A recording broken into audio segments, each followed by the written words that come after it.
Subalit napakalaking bagay po na tayo'y magsama-sama at nagsisikap na bigyan ng bagong pananaw.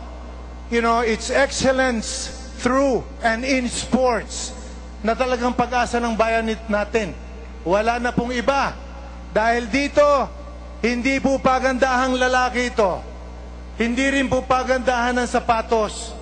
Ito po ay patibayan ng pagkakaisa, pagsasama-sama, pagsisikap, at pagtugon sa mga alituntunin. Hindi po pwede na stepping ka na konti lang. Dito po talagang tunay na demokrasya. Kaya po, sa inyo pong lahat na nandito at sa mga bahay, salamat po ng buong puso for making us 35 years old. At wag po kayong mag-alala. Sabi nga nila, tatanda rin kayo. Subalit mga kaibigan, narinig niyo po kanina, si Rick Marata ay bata pa. Kaya po, sa araw-araw, pasalamatan po natin ang ating pong may kapal. At wag po kayo makakalimot, hindi po masama na mag-basketball tayo, mag-volleyball tayo. Mas maganda po ito kaysa dun sa mga ibang bisyo na wala pong pupuntahan. So once again, hindi ko na po papakabaan pa. Salamat po sa inyong lahat. Ipagpatuloy niyo po ang pagtaguyod sa PBA at sa iba pong mga palaro. Maganda po yan. Magandang gabi po and God bless the Philippines. Magandang gabi po sa inyo lahat. Thank you very much, Senator Robert Sonny Jaworski. Yeah, thank you, honorees, PBA Commissioner and PBA Commissioner Sonny Barrios, PBA Chairman, and Air 21 Express Governor Lino Alvarez. We will also like, ladies and gentlemen, to acknowledge the presence of the other VIPs and guests. Mga kaibigan, palakpakan po natin ang taong tinaguriang the Iron Man. He is in the house, Jimmy Noblezada.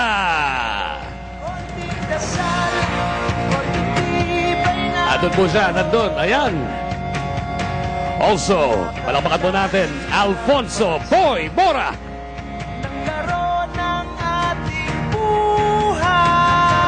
Nandito rin po, kasama natin si Luke Dacula. Also, Boise Henares. Kasama din po natin, Lim Eng Beng. And last but not the least, the team manager of Gallery Dominique, the Honorable Senator Nikki Cosateng. Palakpakan po natin ang ating mga honorees, ang ating mga PBA legends.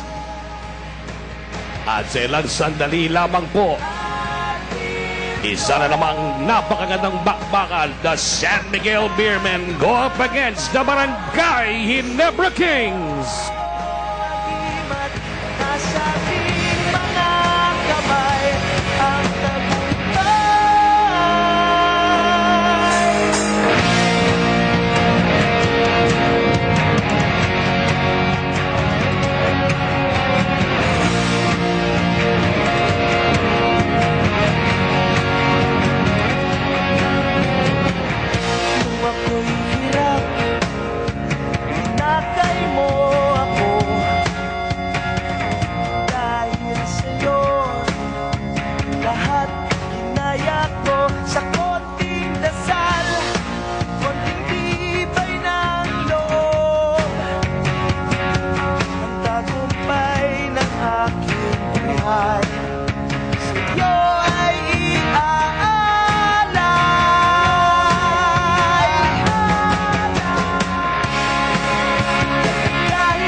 Any better than this. What a blow!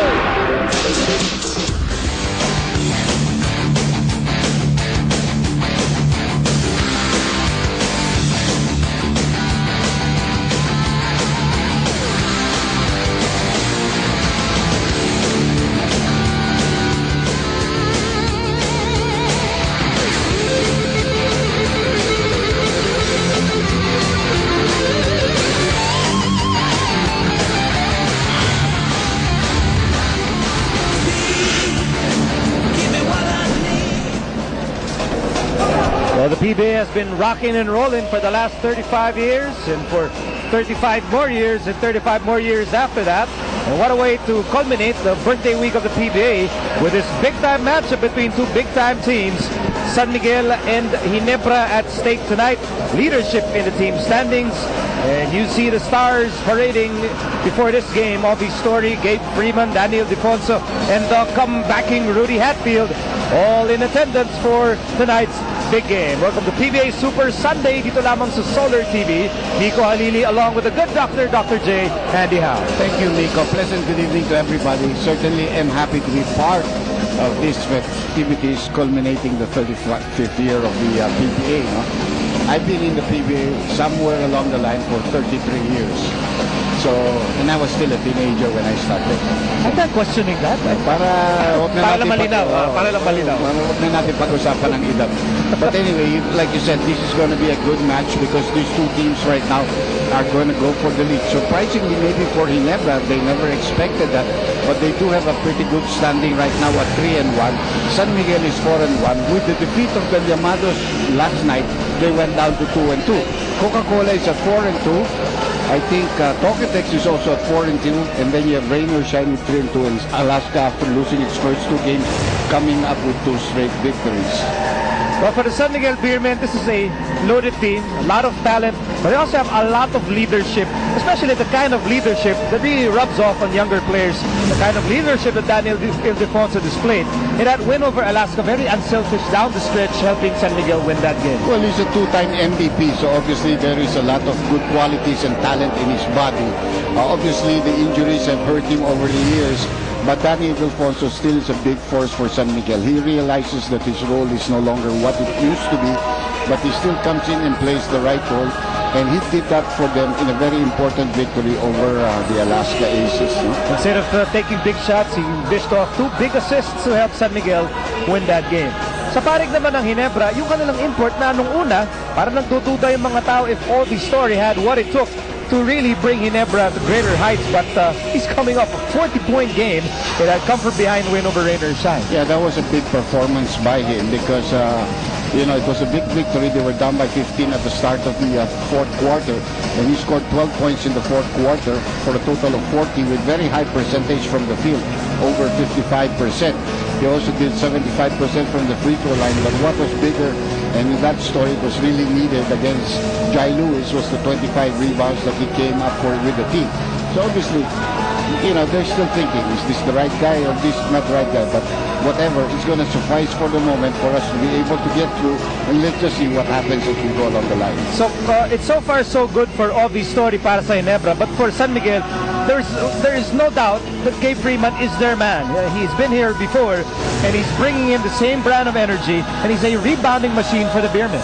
Well, you know, he has already won a championship with his team. Last year he was questioned, but eventually he did play for them in the finals, averaging 20.4 points, almost 19 rebounds.